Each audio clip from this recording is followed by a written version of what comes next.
በባለፈው ክፍል እንዳየነው ቅምጥል ኪንጎ እንዴት ገጠር ጥሎኝ ሄዳል ብላ ተከትላ ወደ ገጠር መሄዷን አይተናል። እዛ ከሄደች በኋላ ግን አደይን አደራ ብላት ስለነበር አደይና ለሊ እንዲሁም ባቡሬ እየተመላለሱ አባቷን እየካደሙላት ነበር። ግን ማን እንደ ልጅ አይን የሚባለው ነገር ልጅ እንዳሉ ካፋቸው ሳያወጧት እውነት እኔን በወንድ ተክታ ቀይራኝ ወንድ ተከትላ ገጠር ገባች? አይ ቅምጥል ልጅ እኮ ጥላ ሄደች እያሉ እያብሰለሰሉ ካፏ ሳያወጧት ወደማይቀረው ዓለም ሄደዋል።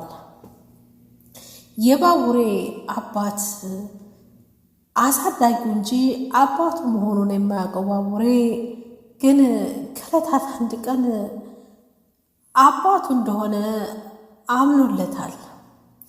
ያ ሆኖ የአባትነት ጠቀሜታው ወይም ጣዕሙን ሳያጣጥመው ወዲያው በሞት ተለይቶታል። የባቡሬ እናት ከዚህ በኋላ የዚህ ቤት እመቤት ነሽ፣ ባለፈው ነገር ግን ይቅርታ አድርግልኝ ብሎ ይቅርታ ጠይቋት ወደ ቤቱ ከመለሳት በኋላ የቱንም ያህል ሳትቆይ የልጃቸውን የቅምጥልን ነገር አደራ ሰጥተዋት በሞት ተሰናብተዋል። ቅምጥል ከሄደችበት ዳይመንድ እና ድንጎ መልሰው ወደ ከተማ ይዘዋት መጥተዋል። ግን ወደ ከተማ ተመልሰው መምጣታቸው ለቅምጥል ሰላም አልሰጣትም። ቆይ ለምንድን ነው አሁን የምንሄደው? ለምንስ ትንሽ አንከርምም? ቆይ ግን ከጨረስክ የመጣህበትን ዘና ብለን የማንሄደው ለምንድን ነው ብላ አጥብቃ ብትጠይቀውም ዳይመንድ ግን በቃ የመጣሁበትን ዓላማ አሳክቻለሁ፣ መመለስ አለብን፣ ዛሬ እዚህ ማደር የለብንም ብሎ በደፈናው ይዟት ወደ ቤት ተመልሷል።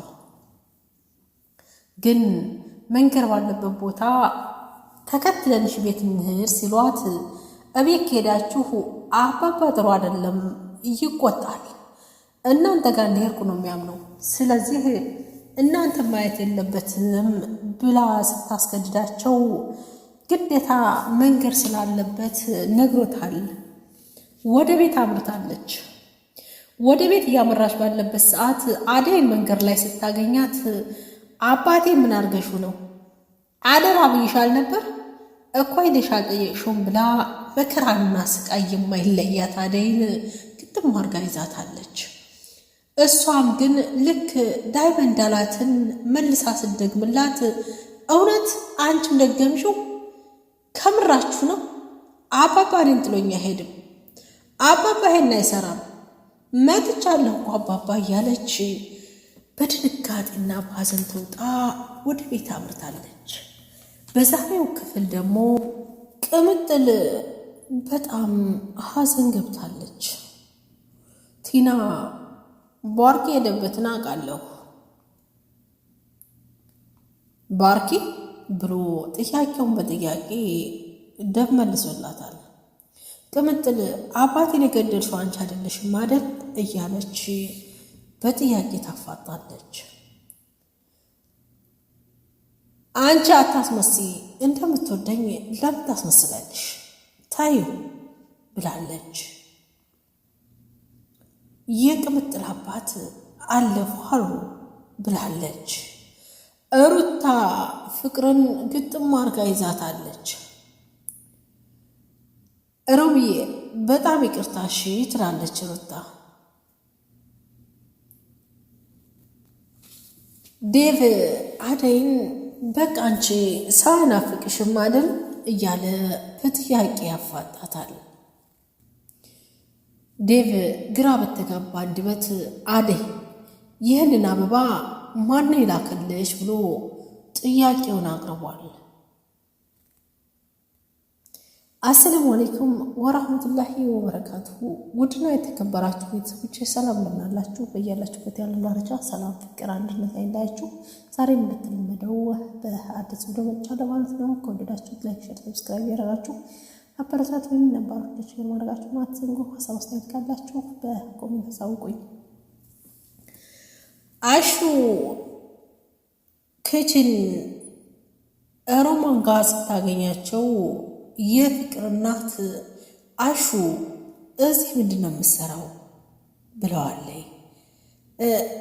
ማለቴ አለና የሚለው አፉ ተያዘ። ሮማንን አሟት ይላል። ከዛ ሮማን ቀደም ሲል ዴቭ ዝም ትሰራለህ ተብሎ ሲጠየቅ አደይ በድንጋጤ ስትርበተበት ብልሃተኛ መዋጫ ጣዕም የሚባለው ነገር ዴቭ ምክንያቱም ፈጥሮ ቶሎ ያሳምናቸው ነበር የፍቅር እናትን። አሁን ላይ ደግሞ አሹ የሚናገረው ጠፍቶት እየተንቀጠቀጠ ባለበት ሰዓት የተገላቢጦሽ እትይ አይደለም አሹ እኮ አሞኝ መድኃኒት አምጣልኝ ብዬ ልኬው ነው ብላ ነው እንዴ እንዳ ከሆነ ጥሩ ብላታለች። ከዛ ደግሞ ለቅሶ መድረስ አለብኝ ብላ ብትላትም የምኑን ለቅሶ ይላል። የቅምጥል አባት ሞተዋል፣ እንደዚህ እያመመሽ እንድትሄጃለሽ ብላ ብትልም አይ መሄድ አለብኝ ስለዚህ መድረስ አለብኝ ብላ እሺ ተብላ ሄዳለች። አሹ ደንግጦ ቆይ ሮማኔ ምን ብለሽ ነው? ምን ያስባሉ ብለሽ ነው እንደዚህ ያልሽው ብሎ ብላትም አይ አሹ ስራህን ትተህ እዚህ እኔ ክላስ ተገኝተህ በኋላ ደግሞ ነገር እንዲመጣ አልፈልግም ብላ ብትለውም እኮ ፈርተሽ ነው አይደል እንደዚህ ያልሽው ብሎ በጥያቄ አፋጧታል። አይ እንደዛ ማለት ሳይሆን በቃ መሆን ስለሌለበት ነው ብላ እውነቱን ነግረዋለች።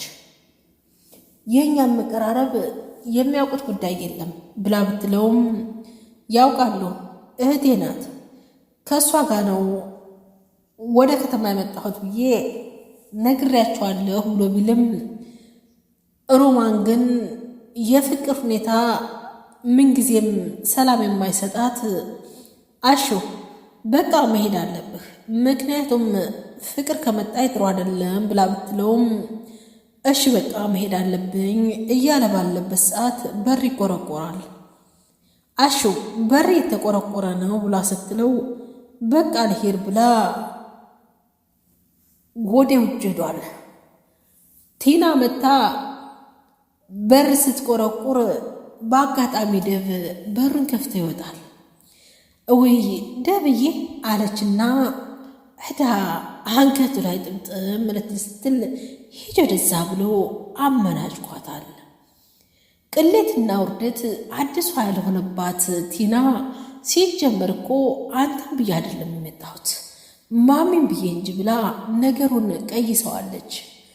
አረ እና እንዴ እታለም ያለችው እኮ ታዲያ እላይ ነው እና ከፈለግሻት ግቢያ ብላ ስትል ቆይልህ አይ አይደለም አደይን ፈልጌ ነው አለች እየተቅበጠበጠች።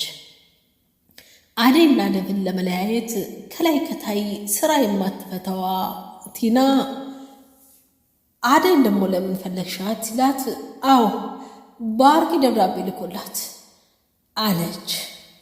ምን ባርኪ አለና በድንጋጤ ተዋጠ። እኪቱ ላይ ቁስል ያለበት ውሻ አርቆ አይጮህም የሚባለው ነገር ዴቭን አስደንግጠዋለች። ሰሞኑን ስራ ስለበዛብኝ ነው፣ ደሞም ሴም ቀይሬ ነው፣ ደሞ ናፍቋል መሰል ንገሪያትና ትደውልልኝ ብሎኛል አለችው። በእርግጥ እነ ልሊ ጋ ሄጄ ነበረ፣ እዛ መግባት አልቻልኩም፣ ምናልባት አንተ ንገራት ብዬ ነው ብላ ስትለው ዴቭ ግን ምንም ያልተዋጠላት ወሬው ሲጀመር አንቺ ምን አገባሽ ደሞስ ምን ያወራሉ ይላታል። የሚያወሩትንማ እኔም አውቃለሁ አለች። ትሰሚኛለሽ ቲና፣ የተረሳ ነገር አታቀጣጥልሽ። ባርክና አደይን ለማገናኘት ፈልገሽ ከሆነ በጣም ተሳሰሻል ይላታል። እንዴና አባት እኔ በምን አውቃለሁ? እሱ ራሱ ተሳስቶ ነው ደውሎ ነው ራሱ እንደዚያ ያለኝ ብላ ብትለውም ጣቱን እየቀሰረ አይኗ ላይ እሱም ማለሽ ማንም ማለሽ ከዚህ በኋላ ስለ አደይ ማንሳትሽን ታርፊያለሽ ብሎ ጣቱን ከስሮባት ጥሏት ሄዷል። እሷም ዴቭ እያለች ወደኋላ ብታይም ጥሏት ሄዷል። ቅምጥል አባቷ መቃብር ሄዳ ኦኦ ትላለች። እኔን ለማን ጥለህ ሄድክ? እኔ ብቻዬን ነኝ እኮ እያለች ኦኦ ብላ በሐዘን ተውጣለች። ገጠር ተከትላ መሄዷ እንደ ግርሳት የፈጃት ቅምጥል አሁንም ኦታዋን አልተወችም። ውድና የተከበራችሁ ቤተሰቦቼ የነበረን ቆይታ ይሄን ይመስላል። ከወደዳችሁት ላይክ፣ ሼር፣ ሰብስክራይብ ያደርጋችሁ አበረታቱኝ። ነባሮች ላይክ፣ ሼር ማድረጋችሁን አትንኩ። ሀሳብ አስተያየት ካላችሁ በኮሜንት አሳውቁኝ። በሌላ ቪዲዮ እስከምንገናኝ ሰናይ ጊዜ